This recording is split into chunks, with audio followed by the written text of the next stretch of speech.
As I'm sure most of you already know, I purchased the Surface Duo September 10th, 2020, which was launch day. I was parked out front of Best Buy to do my order pickup before they opened. I was very excited.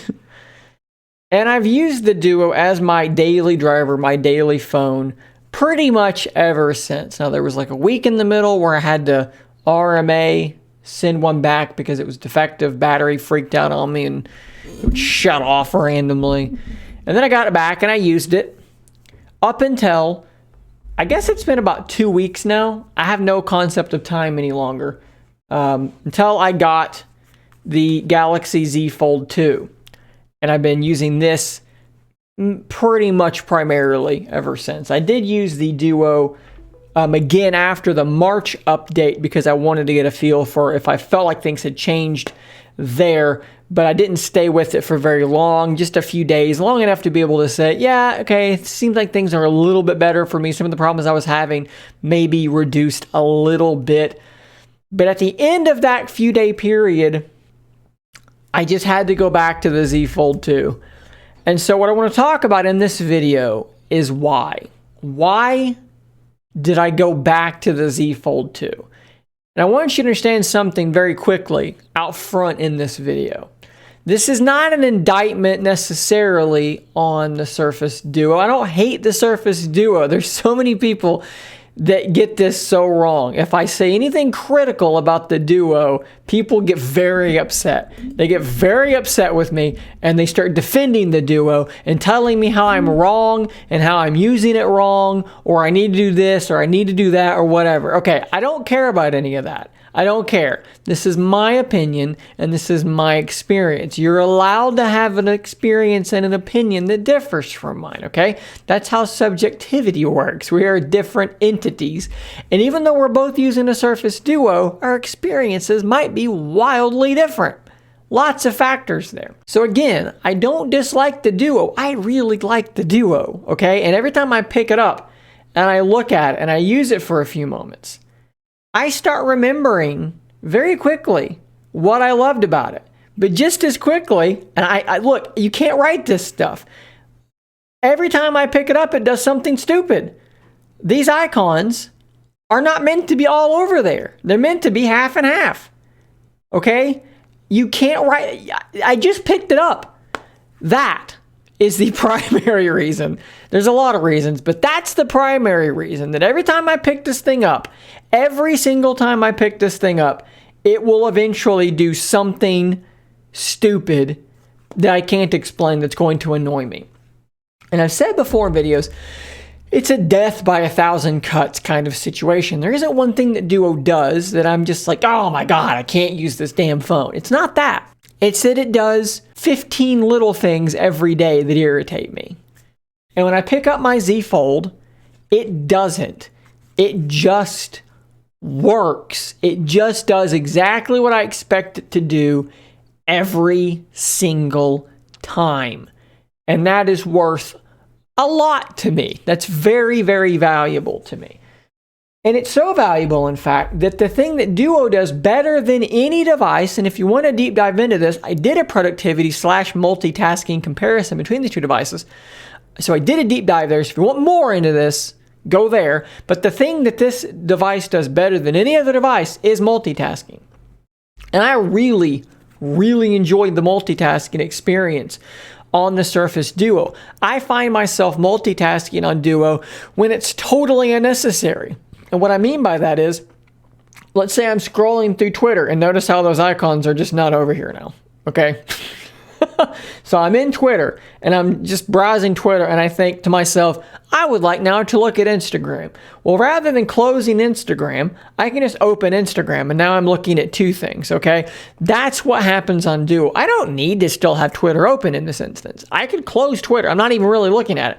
But now I can have them both open and it works really well. And then I think, well, I'm going to keep Instagram up and now I want to go look at Reddit so I can close Twitter and go there. And that's basically what happens.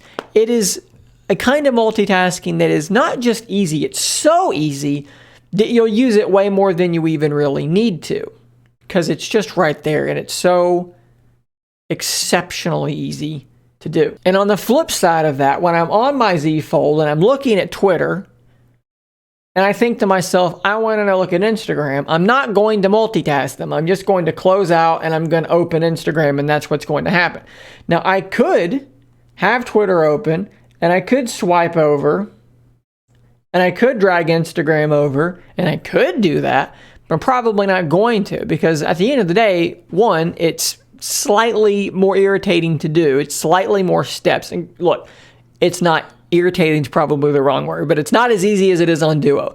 But two, I don't really need to, so I don't. But when I do want to multitask on my Z Fold 2, when I actually do want to do it, when I need to do it, it is quite easy. And there are several different instances where, you know, I can do that very, very easily, and it does work just fine. It's not as easy as it is on Duo, but it's easy enough that for me, when you factor in the things that Duo does that frustrate me, they balance out. So I'm trading out better multitasking for fewer annoyances. And that's really it. It's just fewer annoyances. Because let's say I'm outside and I see a beautiful cloud and I want to take a photo of that cloud, and it's moving quite rapidly, and I got to pull up my phone and I got to take a quick picture of it. Well, look, I know that there's people in Facebook groups that will tell me that I'm just using my Duo wrong and I only need to just practice more or whatever, but that's not accurate. It's just not the case, because I can get my Duo out.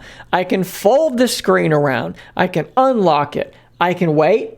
Okay, now I got to do this. Okay, now I got to go home.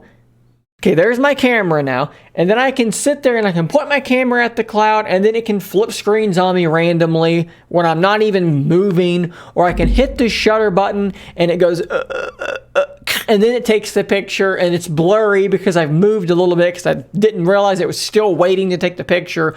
Or if it's a moving target at all and the target has now moved, so I've totally missed the picture because the shutter lag is ridiculous. That is super annoying. And again, this is not the end of the world. None of these things are absolute game breakers for me. It's just another cut. It's another straw on the proverbial camel's back. And I want to love the Surface Duo. Trust me, I love the form factor. When I pick this thing up and I open it, every time I am taken aback by the design of this device, by the hinge, by the two screens. I love this device. I love the hardware of this device. I even love the sound it makes when you close it. It's fantastic. It's a freaking amazing piece of hardware. But it annoys the crap out of me way too much. And even though the Z Fold is not as good at some things, it never annoys me. It never gets in my way. It works as expected all the time. And I always have to say this again, this is subjective, okay? So if you're in the comments typing up, but I use the Surface Pen, so I can't use the Z Fold. That's fine.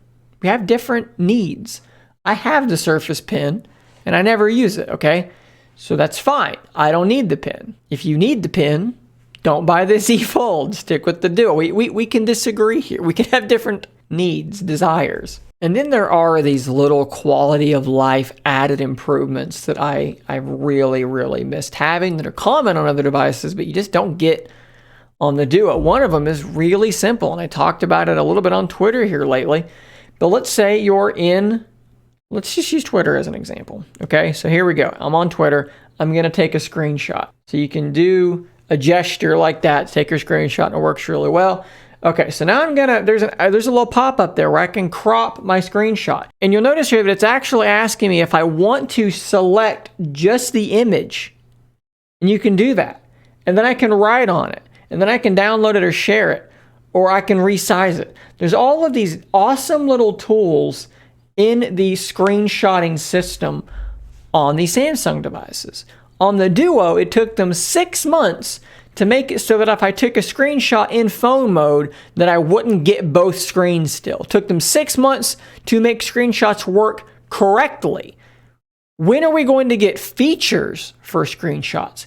So before I was doing YouTube full time, I was a manager at a distribution hub for a car parts retailer. That may come as a great shock to some of you. It still comes somewhat as a shock to me when I say those words. But that's what I did. And one of the things I did a lot when I was running stores or these distribution hubs was use my phone to annotate graphs and numbers to then share with my team to basically say, here were our sales numbers. I'm going to circle you. I'm going to circle this metric, and I'm going to explain these things to you so that you know what your goals need to be for next week. I'm telling you right now that that experience will be easier here than it is on the Duo. Even though the Duo has the pen, and the pen will help for sure, all the tools I need to do that are built into the screenshot mechanism. It's in one flow on the Z Fold, whereas on the Duo, there are just a few more steps needed to get it done. From screenshot to crop to markup to share. I'm going to use the screenshotting functionality. I'm going to use something like Google Photos, and then I'm going to go into my messaging app to send it. Whereas on the Z Fold, it's all going to take place straight through the screenshotting app. And again, not a huge deal, but it's something. And honestly, there's a bunch of things like that. There's a bunch of quality of life improvements on the Z Fold that aren't huge, but when you add them up and then you add up the daily annoyances that the Duo provides me with, I can then rationalize giving up best-in-class multitasking for really good multitasking and also exchanging those annoyances and those quality of life improvements. And that's why my sim is going to remain very likely in my Z Fold 2 until the Surface Duo 2/Surface Zeta does come out. I may do a video down the line of what it might take to win me back over for the Duo, what Duo 2 will need to have to get me to put my sim back in there and to take it out of my Fold, because it is definitely possible, and it's actually not going to be that difficult. I don't want to spoil that video, but it really wouldn't be very difficult for Microsoft to pull it off. They're just going to have to handle their stuff this next time around. So guys, this was a question I've been getting quite a bit, either in comments, Twitter, whatever. So I wanted to answer it here with some depth and with some detail. So hopefully it's illuminating to you guys. Hopefully not too many of you are pissed off. And don't think that I'm not going to cover the Duo, because I am. I still pick it up every day. I just don't carry it around with me. I don't put my SIM in. I don't take my text messages on it necessarily, although I still kind of can take my text messages on here, and sometimes that does happen. The Z Fold just is my primary phone right now. But again, I'm not going to stop covering the Duo. When there's updates, I'm going to talk about it. When there's things that happen, I'm going to talk about those things. So guys, thanks for watching. Stay tuned for the next video. And until next time, stay nerdy, my friends.